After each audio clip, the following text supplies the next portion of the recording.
Greetings! On 22nd April of every year, Earth Day is celebrated across the world to remind us about the consistently expanding threats to the planet and mankind.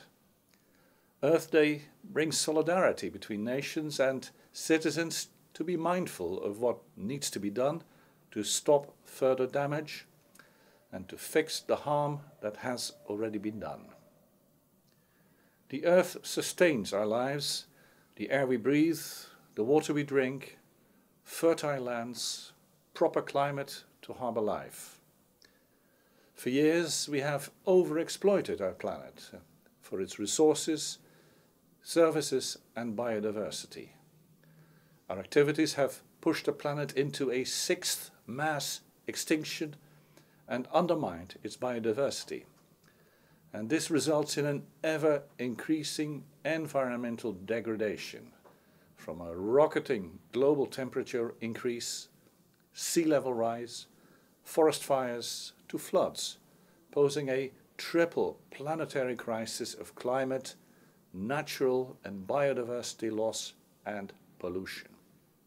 Our actions have broken the natural system we live in, leading to the emergence of infectious diseases and to a breakdown of the global economy, thereby threatening our survival.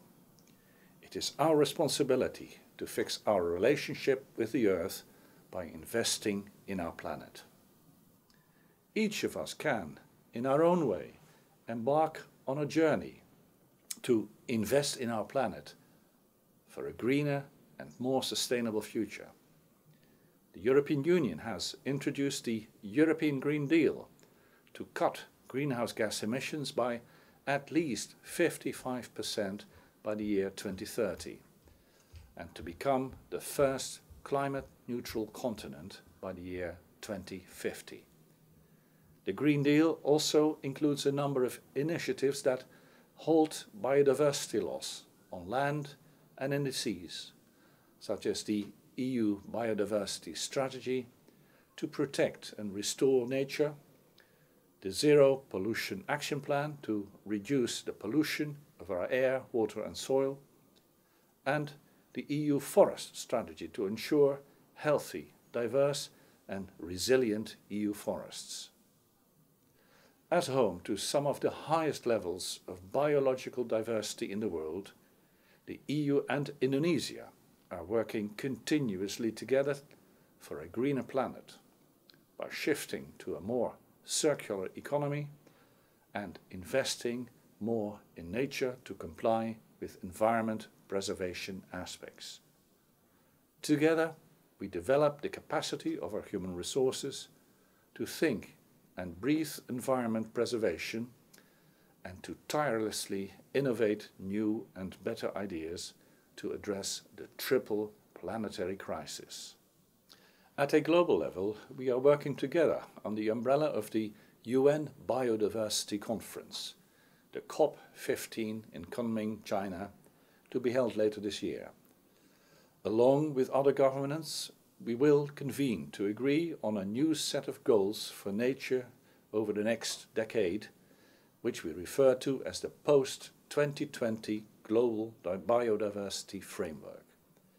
The framework sets out an ambitious plan to implement broad-based action to bring about a transformation in society's relationship with biodiversity and to ensure that by the year 2050 the shared vision of living in harmony with nature is fulfilled.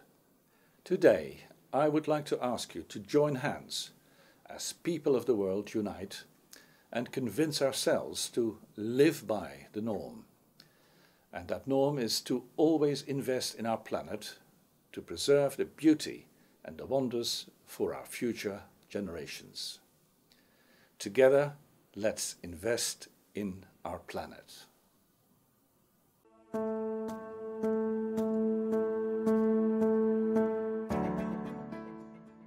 Europe and Indonesia are partners in green and inclusive growth. Today on Earth Day, we underlined our commitment to enhancing cooperation to tackle the triple planetary crisis climate change, nature and biodiversity loss, and pollution. Together, we reaffirm our collective responsibility to invest in our planet. By scaling up climate ambition, promoting a clean and circular economy, preserving and restoring ecosystem and biodiversity. Europe and Indonesia are strong partners at the bilateral level and in international fora. We recognize that joint action on climate change is an urgent priority. Let's keep the moment going together. By working in close collaboration to find solutions through technological innovation and transformation in the society towards a just and inclusive transition to achieve a sustainable future that leaves no one behind. A future that will prosper the people of Europe, Indonesia and the world. The time to invest in our planet is now. Happy Earth Day!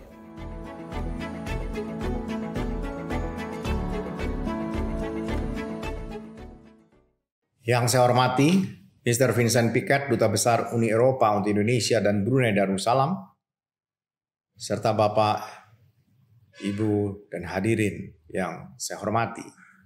Assalamualaikum warahmatullahi wabarakatuh, Om Swastiastu, Namo Buddhaya, salam kebajikan, dan salam sejahtera bagi kita semua.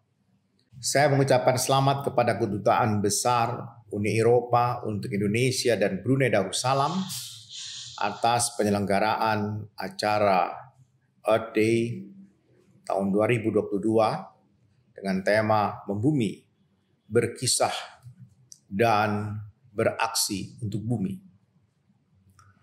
Sungguh ini merupakan inisiatif yang patut diapresiasi dalam rangka meningkatkan kesadaran publik untuk melindungi lingkungan dan berinvestasi pada kelestarian bumi. Topik yang dibawakan pada peringatan kali ini menarik, yaitu membumi, berkisah, dan beraksi untuk bumi. Ini sebuah pesan yang tegas bahwa aksi perlu dilakukan agar bumi yang kita huni saat ini menjadi kisah untuk generasi di masa yang akan datang. Dan kita bisa menyaksikan dan menceritakan tentang kondisi bumi yang sedang tidak baik-baik saja. Aktivitas produksi dan konsumsi serta ekstraksi sumber daya alam yang dilakukan tanpa batas dan tidak berkelanjutan telah mengakibatkan triple planetary crisis pada bumi kita. Sebuah kombinasi krisis akibat climate change, nature and biodiversity loss, serta polusi. Dampaknya dirasakan di berbagai belahan bumi. Beberapa tahun terakhir dinyatakan sebagai tahun dengan suhu berpanas yang tinggi sepanjang sejarah bumi. Akibatnya permukaan laut naik, muncul cuaca ekstrim, terjadi peningkatan bencana hidrometeorologi dalam bentuk banjir dan sejenisnya, kemudian pencemaran lingkungan yang kian memprihatinkan serta hilangnya berbagai keanekaragaman hayati. Tidak terkecuali Indonesia yang dikenal sebagai negara mega biodiversity terbesar kedua di dunia dan sekaligus menjadi salah satu paru-paru dunia. Krisis lingkungan akibat perubahan iklim, hilangnya keanekaragaman hayati, dan polusi menjadikan Indonesia sebagai salah satu negara yang rentan. Dampak akibat fenomena ekstrim dirasakan tidak hanya pada aspek lingkungan, tetapi juga berdampak pada ekonomi dan kehidupan sosial masyarakat secara luas. Berbagai dampak akibat krisis tersebut telah menurunkan daya dukung dan daya tampung lingkungan sehingga melemahkan upaya kita dalam mencapai berbagai target pembangunan di masa mendatang. Kita ingin agar generasi mendatang memperoleh cerita kisah tentang bumi yang tetap terjaga dengan baik. Maka berbagai aksi harus kita lakukan saat ini untuk menjaga dan memulihkan bumi kita, baik dari sisi lingkungan, ekonomi, maupun sosial. Pemerintah Indonesia mendorong ekonomi hijau melalui pembangunan rendah karbon sebagai salah satu game changer transformasi ekonomi Indonesia yang diharapkan dapat meningkatkan pertumbuhan ekonomi dengan tetap mempertahankan kelestarian lingkungan. Secara bersamaan, strategi ini juga mampu mendorong Indonesia untuk keluar dari middle income trap sebelum tahun 2045. Pertama kalinya dalam sejarah pemerintah Indonesia secara eksplisit menempatkan penanganan perubahan iklim sebagai salah satu prioritas pembangunan nasional dalam rencana pembangunan jangka menengah 2020-2024. Sebagai salah satu program prioritas nasional, pembangunan rendah karbon dan pembangunan berketahanan iklim memegang peranan penting sebagai backbone menuju ekonomi hijau dan pembangunan berkelanjutan. Kita akan tetap mempertahankan langkah baik ini pada penyusunan dokumen perencanaan pembangunan nasional ke depan, dan salah satunya adalah rencana pembangunan jangka panjang 2025-2045.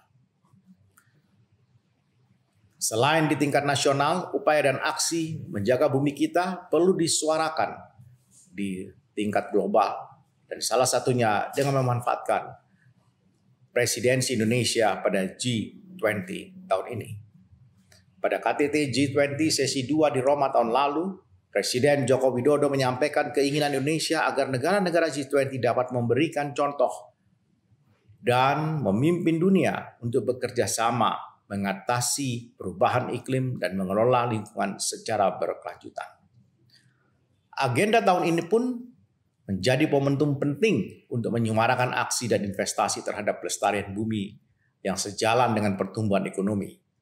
Sebagaimana dalam Development Working Group, kami telah memprioritaskan pembangunan rendah karbon dan berketahanan iklim untuk mewujudkan ekonomi hijau dan biru.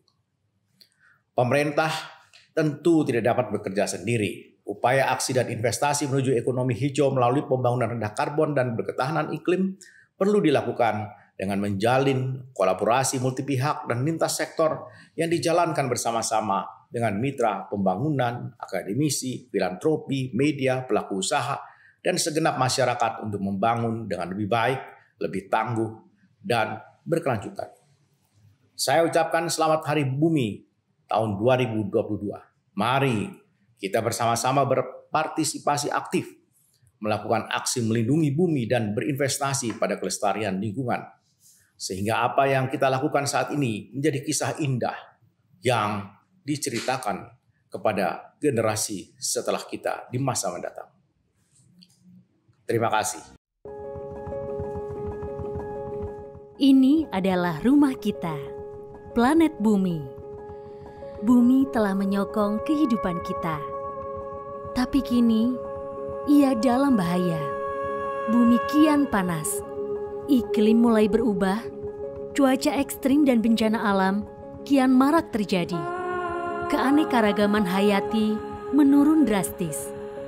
Setiap hari, hingga 150 spesies hilang. Masalah polusi, dari proses industri dan gas buang kendaraan, zat beracun diam-diam merayap di tubuh kita, terhirup melalui udara yang kita hirup, terlarut dalam air yang kita minum. Sampah-sampah menggunung di laut dan di darat, meracuni makanan yang kita makan dan bumi yang kita tinggali. Inilah 3 krisis planet: iklim, kerusakan alam dan keragaman hayati, dan polusi. Semua disebabkan oleh tindakan manusia terhadap alam. Mungkin kita tidak melihatnya, tapi sains membuktikannya. Bumi kita sedang bersusah, tapi kita bisa memperbaikinya. Kita punya harapan.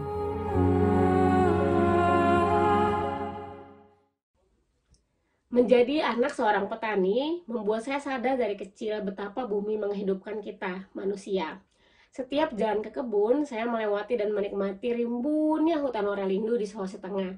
Saya masih ingat melihat monyet berkeliaran di pinggir jalan, kemudian burung julang Sulawesi bertengger di pepohonan. Sejak saat itu saya bermimpi bekerja di hutan. Dan tak terasa, selama 12 tahun saya keluar masuk hutan, meneliti satwa, mengungkap hubungan manusia kita dengan satwa. Nah, kalau dengan kata satwa, hewan apa sih yang teringat? Orangutan, gajah, harimau. Nah, ini adalah 3 atau tepatnya sekian dari 700-an jenis mamalia yang ada di Indonesia. Nomor 1 di dunia. Nah, namun apa sih artinya angka ini? Keanekaragaman hayati adalah aset bumi yang berharga. Yang sehari-hari kita nikmati pun sangat bergantung pada satwa. Buah durian yang musimnya kita tunggu setiap tahun ternyata diserbuki oleh kelelawar yang bahkan jarang kita lihat. Coklat yang kita makan dan kopi yang kita hampir minum setiap hari pun itu sebenarnya bisa terjangkau karena burung dan kelelawar membantu petani mengontrol hama secara gratis. Hilangnya satwa, hilang pula jasa ekosistem yang kita nikmati. Ibarat seperti rumah tak berpenghuni yang lambat laun rusak dan ambruk, begitu pula dengan hutan tanpa satwa. Satwa hilang, hutan sepi, laut kosong, bumi kehilangan komponen untuk menjaga ketangguhannya. Nah, ini bukan hal yang tak mungkin terjadi dalam waktu yang dekat, apalagi kalau kita nggak peduli. Diperkirakan 1 juta hewan dan tumbuhan sedang terancam punah. Dan ini disebabkan oleh kegiatan kita, manusia yang menyebabkan hilangnya habitat, eksploitasi, dan krisis iklim. Kita adalah penyebab, tapi kita bisa bagian dari solusi. Menolong bumi dengan cara melindungi satwa liar melalui cara kita masing-masing. Sebagai anak muda yang berani beraksi dan lebih sadar akan isu lingkungan hidup, kita bisa loh menjadi garda terdepan dalam menyuarakan aspirasi satwa. Di 2015 bersama sahabat perjuangan semasa kuliah, kami mendirikan Tambora, yaitu jaringan nasional untuk anak-anak muda di bidang konservasi. Di tahun 2018 bersama Mbak Anim, kami mendirikan Prakarsa Konservasi Ekologi Regional Sulawesi atau Progres untuk menginisiasi dan memberdayakan para pemuda desa sebagai pahlawan lokal, melindungi satwa liar di area masing-masing. Misalnya di Sulawesi Tengah dengan pemuda-pemudi Salu, kami berhasil menghentikan perburuan kalong dan selama 4 tahun menginisiasi program konservasi kelelawar. Begitu pula di Talaut, di utara Indonesia, kami melakukan penelitian tentang hewan berkantung bernama kuskus talaut dan melakukan edukasi membangkitkan rasa bangga memiliki kuskus talaut, hewan yang sangat penting untuk ekosistem hutan kepulauan. Nah, selama 1 dekade, kita patut berbangga dengan berbagai inisiatif anak muda di bidang konservasi di Indonesia. Ada Rafid dengan treasure shark-nya, melindungi hiu tikus di Alor, Indonesia dengan program Mantanya, di Rote, Ayu dengan programnya melestarikan owa Jawa, belum lagi dengan komunitas seperti Biodiversity Warrior. Mereka adalah sumber optimisme dan juga sumber inspirasi. Nah, apa sih yang bisa kita lakukan? Tentu saja banyak, mulai dari menandatangani petisi, berdonasi, volunteer, dan bahkan sesederhana membaca dan membangkitkan kisah tentang satwa dan menyerukan bahwa satwa bukan hewan peliharaan. Nah, yuk kita berterima kasih kepada bumi dengan memastikan satwa yang lestari. Terima kasih.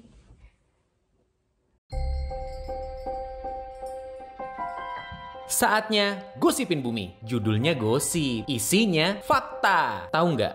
Saya ada di mana? Ini bukan di planet Mars. Dan juga bukan di bulan. Ini adalah gambaran bumi jika hutan tidak ada lagi. Ayo, kita kembali ke Indonesia di masa sekarang.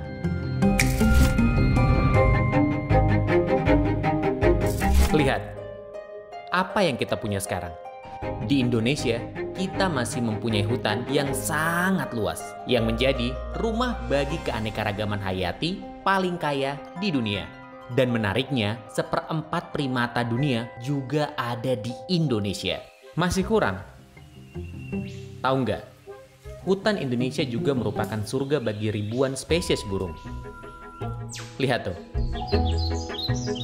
Dan ada 60 juta masyarakat Indonesia yang hidupnya bergantung langsung pada hutan. Ya, 60 juta. hampir setara dengan 2 kali lipat penduduk Malaysia. Menjadikan hutan sebagai sumber makanan, mata pencaharian, dan sumber obat-obatan. Lihat kan? Hutan adalah harta yang sangat berharga bagi kita, bangsa Indonesia. Coba, bayangkan kalau ini terjadi. Jadi, mana yang kamu pilih? Yang ini? Atau yang ini? Aksimu yang akan menjawab. Siapapun bisa beraksi untuk menjaga hutan Indonesia, termasuk kita yang tinggal di kota.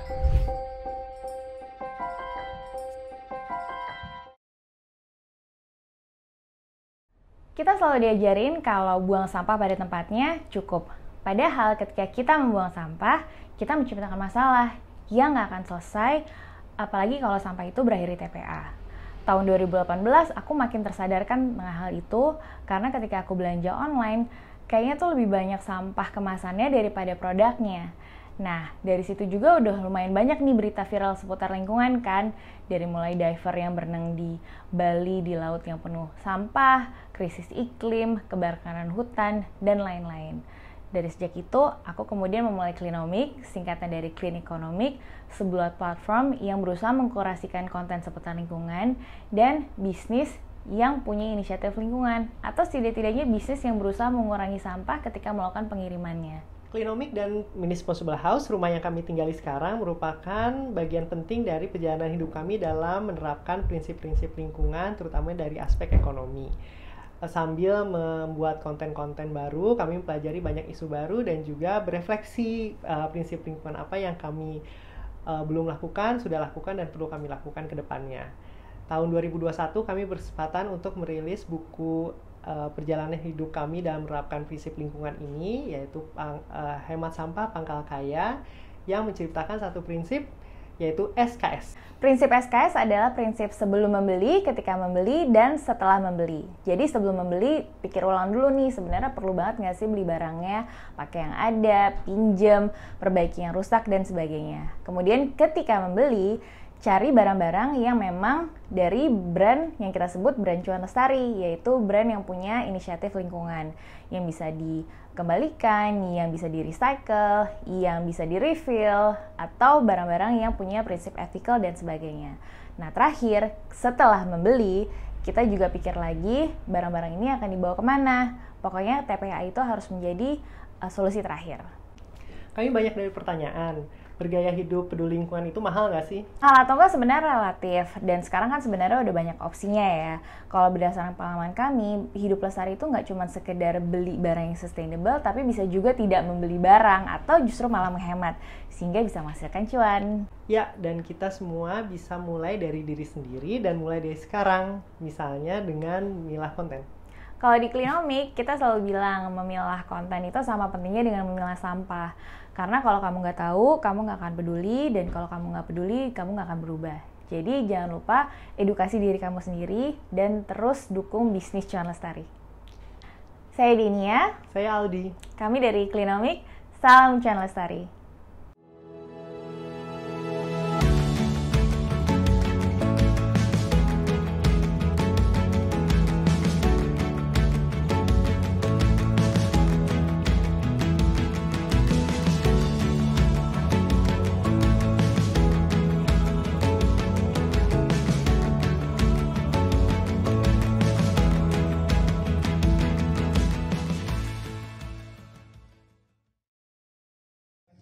Halo, saya Almira. Saya ingin bercerita tentang perjalanan saya dan Green Direction Foundation mendukung semangat kolaborasi masyarakat sebagai agen perubahan untuk mewujudkan konsumsi dan produksi yang berkelanjutan. Salah satunya adalah program Eco Ranger di Kabupaten Banyuwangi yang bertujuan untuk merubah hubungan masyarakat dengan sampah, khususnya di kawasan pesisir. Saat kami memulai program di tahun 2019, masalah sampah sangat nyata terjadi di destinasi wisata yang cantik ini. Banyak warga, terutama nelayan, yang mengeluhkan kondisi ini. Tentu saja, sampah banyak, tidak ada yang mengelola, akibatnya sampah menggunung, dan masyarakat dipaksakan hidup berdampingan dengan sampah di kawasan pesisir tempat mereka mencari nafkah. Sayangnya, saat itu keluhan ini belum dianggap penting oleh masyarakat. Hampir semua orang masih tak acuh atas permasalahan ini. Kami sadar, masalah ini juga dialami oleh banyak masyarakat Indonesia. Untuk mendorong perubahan, kami percaya pendekatan yang berbasis komunitas dan kearifan lokal dapat memberikan perubahan yang berarti. Kondisi tersebut mendorong kami untuk melakukan sesuatu. Saat itulah kami mencoba duduk bersama dengan masyarakat untuk mencari tahu, apa sih sebenarnya yang menjadi masalah di sini? Kami mencari solusi bersama atas permasalahan tersebut dan melahirkan ide dan gagasan bersama program pendampingan masyarakat. Disinilah tim Eco Ranger lahir, tim aktor lokal kebanggaan kami. Bersama mereka, kami membangun skema pengelolaan sampah yang berkelanjutan. Aksi nyata dilakukan dengan berbagai strategi, seperti kegiatan edukasi, bersih pantai bersama turis, operasi tangkap plastik dengan nelayan, pembangunan fasilitas dan layanan kelola sampah, serta mendorong adanya regulasi terkait pengelolaan sampah. Sehingga solusi yang muncul benar-benar bersumber dari masyarakat, diselesaikan oleh masyarakat, dan untuk masyarakat. Setelah program berjalan selama 3 tahun, banyak sekali manfaat yang dirasakan. Bersama masyarakat, sebanyak 650 ton sampah telah berhasil dikelola sehingga tidak berakhir di lautan. Bersama masyarakat, ratusan warga lokal dan nelayan ikut berpartisipasi dalam mengelola sampah di sekitarnya. Kami bangga, masyarakat yang semula tidak peduli, kini bersemangat ikut mendukung kegiatan kami. Ibu rumah tangga kini bisa memilah sampah dari rumah, bahkan mengolah sampah organik menjadi pupuk cair. Serta nelayan yang pulang melaut kini ikut membawa pulang sampah dari laut. Ada satu sosok yang saya ingat, Pak Hartono. Ia bercerita alasan dibalik impian besarnya bergabung dalam tim Eco Ranger. Beliau berkata, ini untuk membayar apa yang telah kita ambil dari bumi, memastikan anak cucu kita tetap mendapatkan kenikmatan bumi yang kita peroleh sekarang. Untuk mewujudkan mimpi besar ini, kami Green Generation Foundation mengajak kamu untuk aktif, berperan, dan saling bahu-membahu untuk menuntaskan masalah sampah ini. Apapun peranmu, dimanapun kamu, ayo kita mulai semua ini dengan langkah kecil yang konsisten. Mengurangi penggunaan plastik sekali pakai, memilah sampah dari rumah, serta ikut mendukung dan berpartisipasi dalam kegiatan sosial. Di akhir cerita ini, saya teringat dengan salah satu ucapan dari seorang nelayan yang ikut dalam program pendampingan kami. Alam tidak butuh kata-kata mutiara dari kita, tapi butuh kerja nyata dari kita. Saat ini kita berada di titik penting dalam sejarah kehidupan. Titik di mana kita akan berpacu dengan waktu dalam menentukan nasib bumi ini di masa depan. Kami di L'Oreal juga tidak tinggal diam. Kami telah melakukan berbagai inovasi dan memiliki kesempatan untuk mengatasi tantangan sosial dan lingkungan yang ada di dunia. Setidaknya di tahun 2013 kita sudah mulai mentransformasi bisnis kita, dan di akhir tahun 2020 lalu kita juga telah meluncurkan komitmen kedua kami, yaitu L'Oreal for the Futures, dengan target yang jauh lebih ambisius dan berbasis sains, dan kita telah merencanakannya hingga tahun 2030 mendatang. Lebih ambisius karena sudah menjadi tanggung jawab kami untuk membantu lebih dari 1,5 miliar konsumen yang ada di dunia dalam menghadirkan produk dan servis kecantikan yang semakin bertanggung jawab. Komitmen kami ini memiliki 3 strategi utama. Yang pertama, kita mulai dengan mentransformasi cara kita berbisnis agar menghargai batas-batas planet. Lalu yang kedua, kita mulai memberdayakan ekosistem bisnis kami agar tercipta kemitraan yang lebih bertanggung jawab. Dan yang ketiga, kita turut berkontribusi mengatasi tantangan lingkungan dan sosial yang ada di dunia, termasuk di Indonesia. Komitmen ini mencakup 6 fokus utama, mulai dari iklim, air, keanekaragaman hayati, sumber daya, pemberdayaan masyarakat, dan juga investasi keuangan. Kami melakukan berbagai inisiatif, mulai dari kebijakan zero deforestation, menuju pabrik zero carbon, kemasan ekodesign, program daur ulang, pemberdayaan masyarakat melalui berbagai pelatihan, serta memastikan investasi keuangan yang sesuai dengan kepatuhan ESG. Tapi kami sadar, kami tidak bisa melakukan perjalanan ini sendiri. Kami di L'Oreal percaya bahwa kolaborasi adalah kunci solusi untuk mengatasi the triple planetary crisis.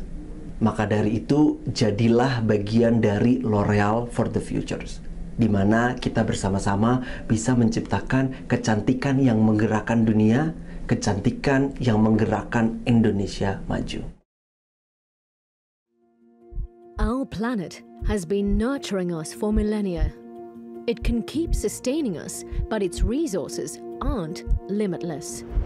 We need to act now to protect the planet for future generations and make our societies climate resilient.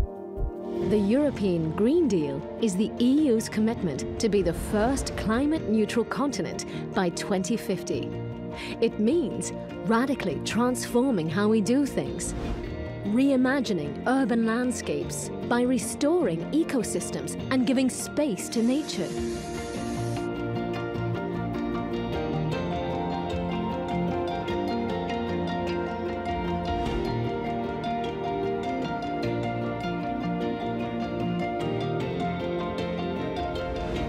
Finding greener ways to move around.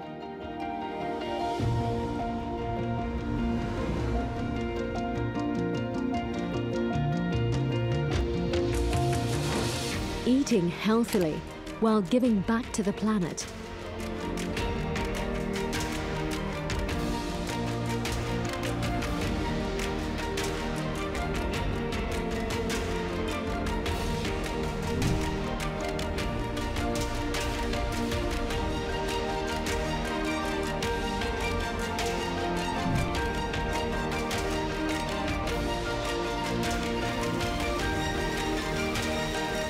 We have an opportunity and a responsibility to set Europe and the world on a more sustainable path.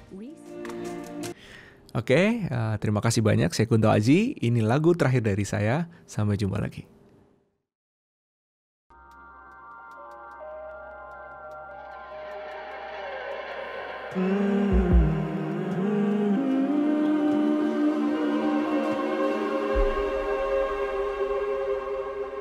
Aku sudah hampir di ujung jalan. Upaya, tenaga, dan penghabisan yang sudah dan sedang diusahakan runtuh terbangun entah sampai kapan.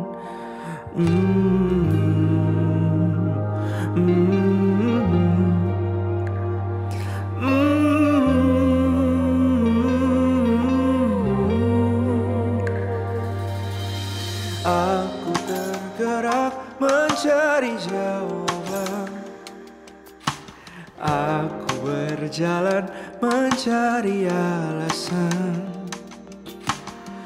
Langit yang membiru, hangat matahari berbisik padaku, tolong beri kami waktu.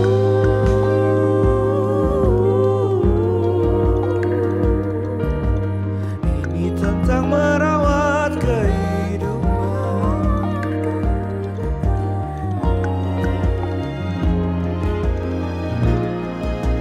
Kita bisa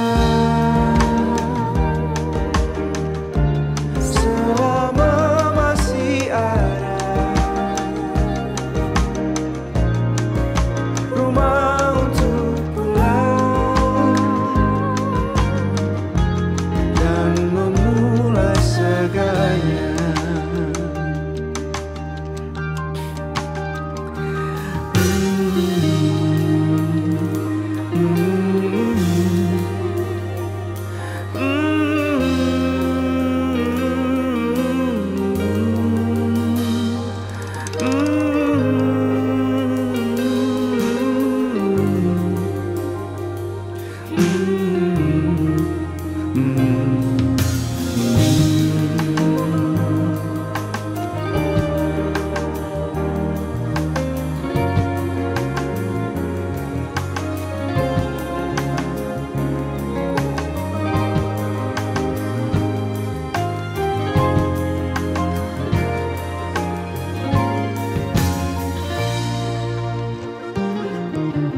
Kita bisa